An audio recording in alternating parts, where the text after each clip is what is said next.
সহানুভূতি কি মানুষ পেতে পারে না ও বন্ধু মানুষের জন্য জীবনের জন্য একটু সহানুভূতি কি মানুষ পেতে পারে না ও বন্ধু মানুষের জন্য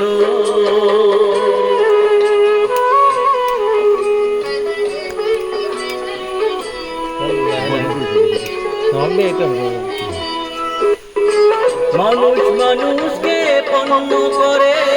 মানুষকে জীবিকা করে মানুষকে পণ্য করে মানুষকে জীবিকা করে পুরানো ইতিহাস ফিরে এলে লজ্জা কি তুমি পাবে না ও বন্ধু মানুষের জন্য জীবনের জন্য একটু সহানুভূতি কি ভূপেন পেতে পারে না ও বন্ধু মানুষের জন্য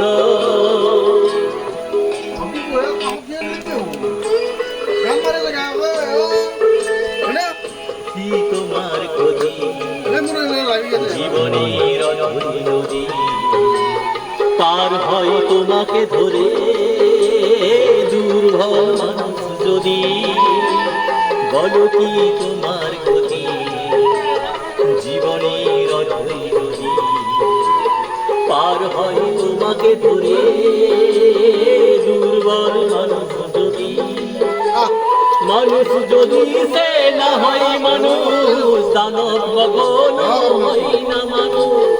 মানুষ যদি সে না হয় মানুষ দানব কখনো হয় না মানুষ যদি দানব কখনো বা হয় মানুষ লজ্জা কি তুমি পাবে না ও বন্ধু মানুষের জন্য জীবনের জন্য একটু সহানুভূতি কি বিষ্ণু পেতে পারে না ও বন্ধু মানুষের জন্য আর তো বেলে গান লাগা হিন্দি গান লাগা এটা না এই নেটের প্রবলেম জন্য আমার সমস্যা ফোন কোথায় আছে ও এখানে বলে আমি তো শোনাতে চাই হিন্দি গান লাগা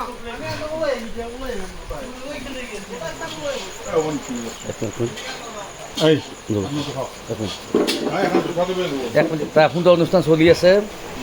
সুন্দর গান গাইছে ভাল লাগিছে যথেষ্ট ভাল লাগিছে কি ধুনীয়া যদি অকণো নাভাবে অকণি সহানুভূতিৰে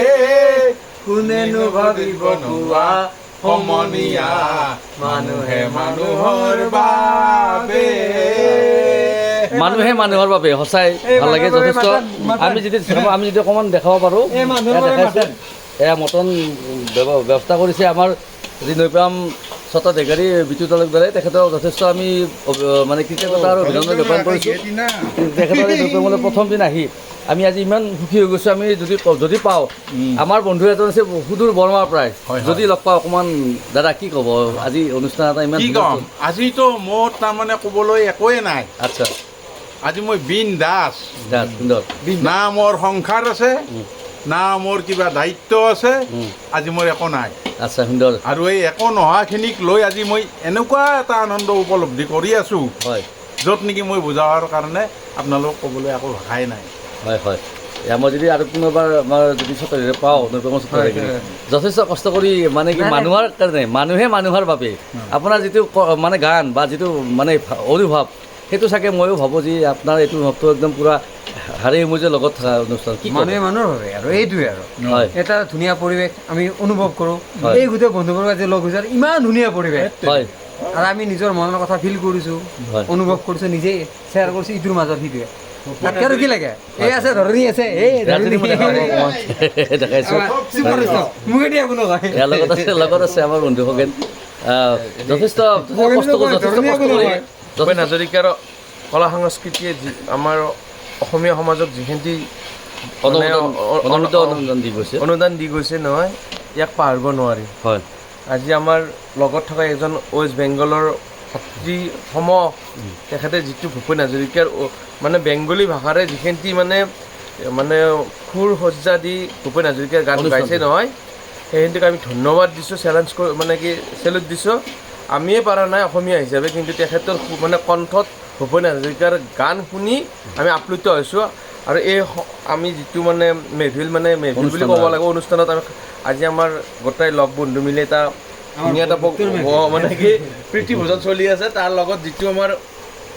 তেখেতে অনুষ্ঠানৰ স্ৰষ্টা বুলি ক'লে মানে কি অকণমান ভুল কোৱা নহ'ব এতিয়া আমাৰ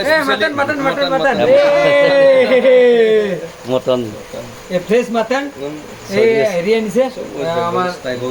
গৌতমে আনিছে গৰমত যদি পালোঁ হয় ফ্ৰেছ মাটন চাওক কোনো ভেজালে নাই ইয়াতে কোনো ভেজালে নাই, নিশ্চিতভাৱে বহাই দিওঁ আপুনি কেৰাহী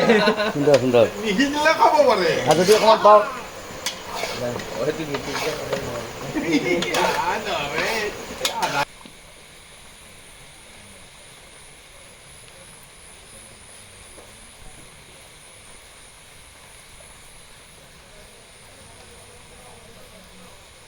এটা সুন্দৰ সুন্দৰ পৰিৱেশ। নিশা 12 বাজি গ'ল। এয়া মই নপাম ছত্ৰধাৰী বিটু তালুকদাৰৰ মই দুটাকৈ উপস্থিত আছোঁ, দেখাইছোঁ ইমান সুন্দৰ পৰিৱেশ,